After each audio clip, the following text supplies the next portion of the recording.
And that's your opinion, and mine was just stated, so thank you. Yes, that was my opinion. So, how do you say that some people don't have privilege when you basically just said that trans people aren't valid? They're not a thing. They're just girls pretending to be boys or boys pretending to be girls. Okay. Like, okay. Oh, someone's excited. Okay. Sex is biological, but gender is a completely different thing. No, gender is not disconnected from sex. So. It's not completely disconnected, but it's still a cultural thing. It's still from society. Okay. No, it is not in the mind. Okay, you're not a man if you think you're a man. And I didn't say pretending, or if I did, I shouldn't have said pretending. Let me amend. You said playing. Okay, I said a boy who thinks he's a girl. That's the usual phraseology I use. Not playing. I usually say a boy who thinks he's a girl or a girl who thinks he's a boy, which is technically what we're talking about here.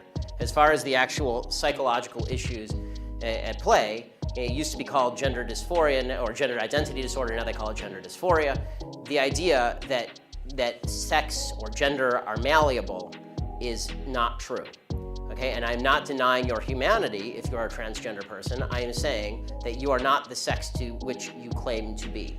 You're still a human being, and you're a human being with an issue that I wish you Godspeed in dealing with in whatever way you see fit. But if you are going to dictate to me that I'm supposed to pretend that men are women and women are men, no. My answer is no. I'm not going to modify basic biology because it threatens your subjective sense of what you are. Okay, but you're still saying these kids should not be accepted because they don't really fit in either place. They can't just I'm saying that the Boy Scouts have a standard. You must be a biological boy to be a Boy Scout. You have to be a boy to be a Boy Scout. Where's that written though?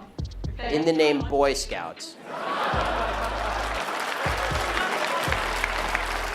Because this is a very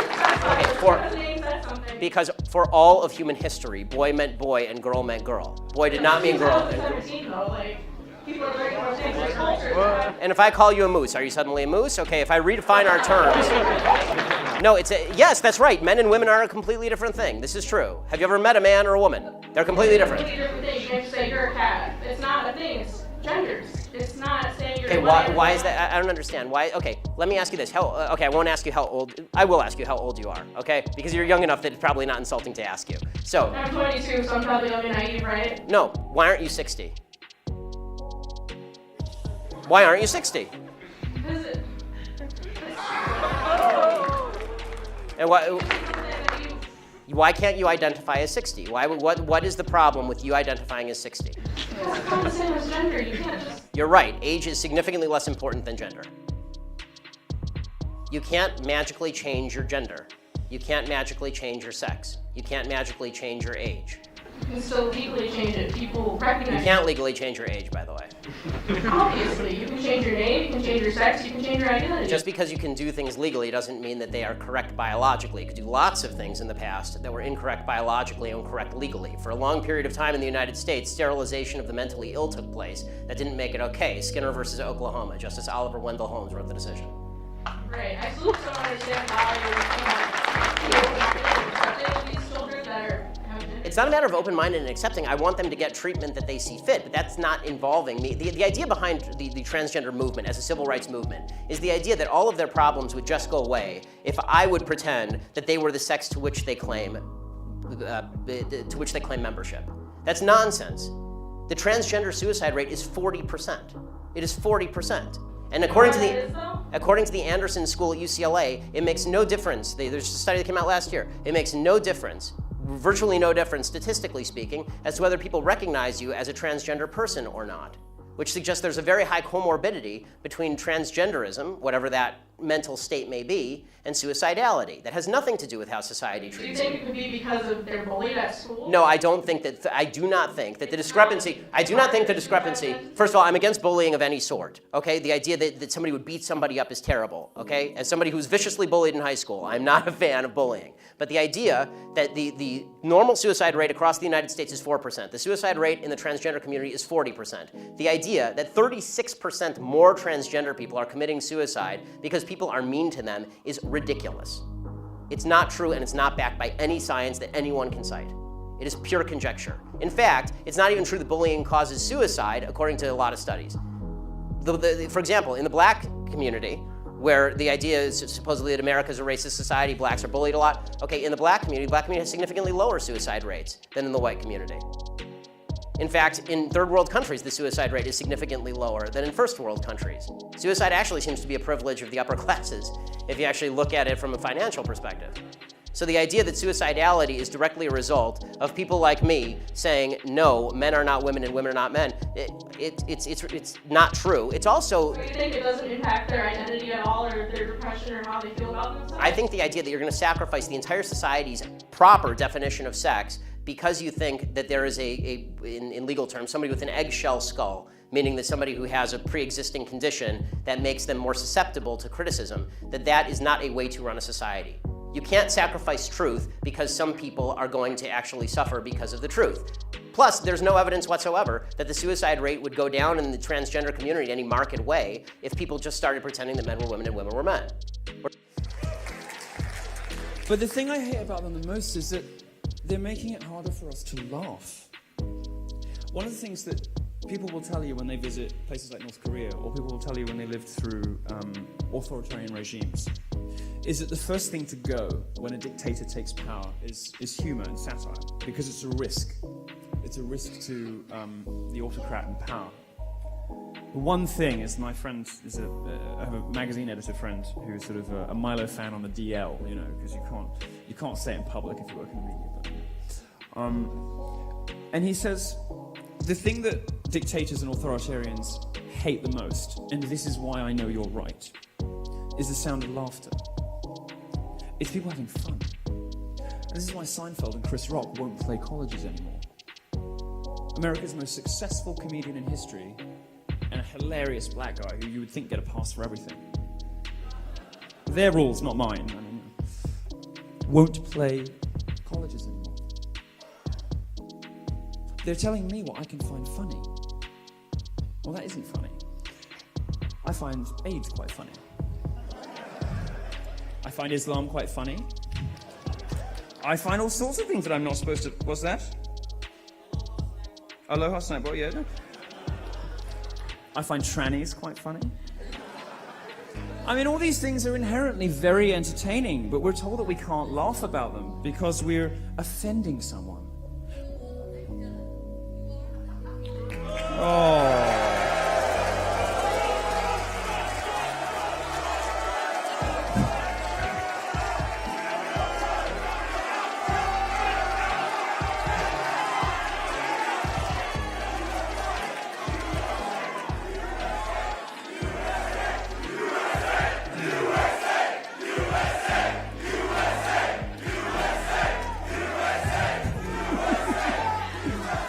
Madam, I'm grateful to you for coming, but to be quite honest with you, fuck your feelings.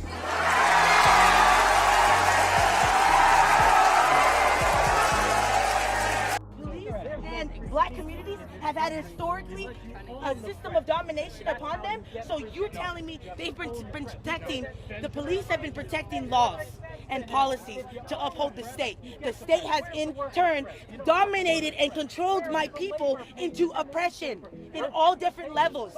They control that. Where were all the protests and the Black Lives Matter march when the white kid in Huntington Beach got shot yesterday?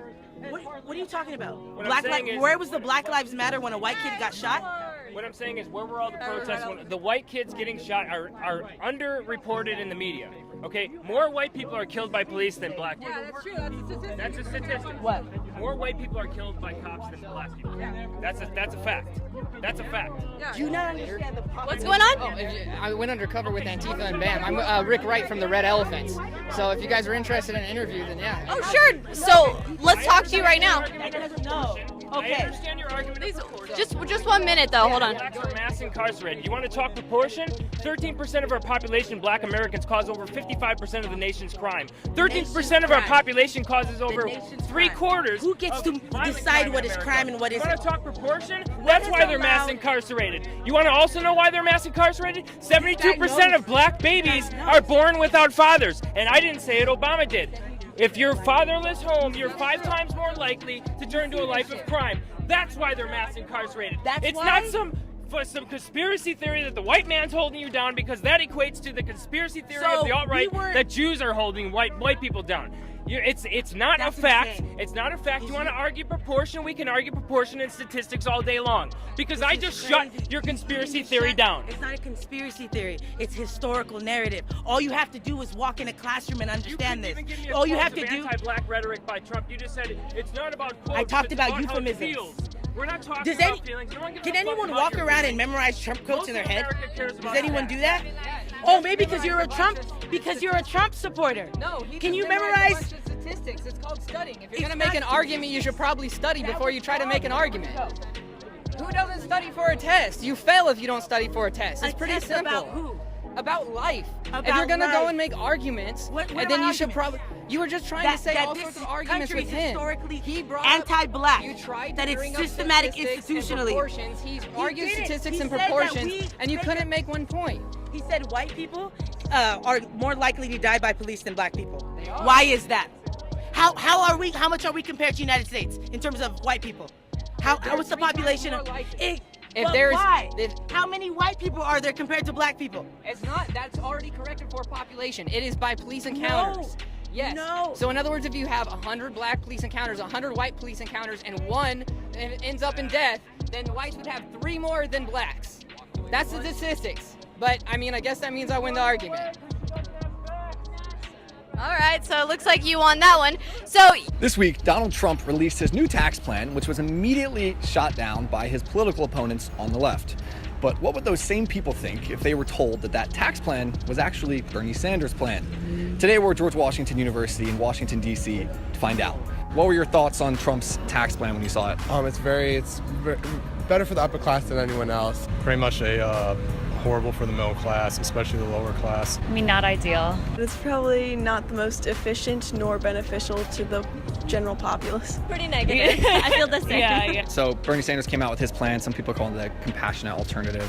So we're getting opinions on Bernie's plan. First, one of Bernie Sanders' plans is to enhance the child tax credit, which is tax money given back to families when they have children. What do you think of that? Positive or negative?